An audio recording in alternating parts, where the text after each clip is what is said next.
Well, an internationally acclaimed author is in the Grand Strand visiting our middle and high schools, but you can also get the chance to meet Christopher Paolini, known for the books Aragon and also The Eldest, and he's joining us live in the studio even right now to tell us more about these books. Christopher, good to have you in here. Thanks for having me. This is just one of them, of course, getting tons of awards, New York Times, USA Today. Locally, it's cool because a lot of our school students have read this book. How did the students get involved in this?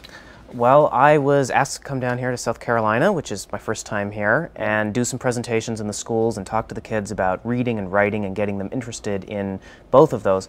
I have some personal interest in that since I started writing my first book, Aragon, when I was 15, and it was published when I was 17. Wow. So I've been doing this for a while, and it's a real treat to meet the kids and sort of talk to them as someone who's, done something like this when they were about the same age. Absolutely. And touch on a little bit about some of the feedback you're getting. You were in Conway, I think, today, and some other schools. What are students saying when they're like, wow, I just read this amazing book, I get to meet the author? What kind of feedback are you getting from our kids? Well, it's really fun because they come up with some great questions and great answers. I think the things that they react best to in the story are the fact that the main character has a really deep friendship with this beautiful sapphire blue dragon called Saphira. And of course there's lots of adventure and swords and battles and that sort of thing, but also some things that I think kids who are growing up really relate to, because the main character is growing up as well, and it's something all of us have gone through or are going through. Sure. In the case of the younger readers. What message would you be for students out there watching who maybe read the book and say, geez, it seems almost impossible to imagine actually writing and getting a book published? You did it. You're not a common situation, though. What would you say to people watching? Consistency.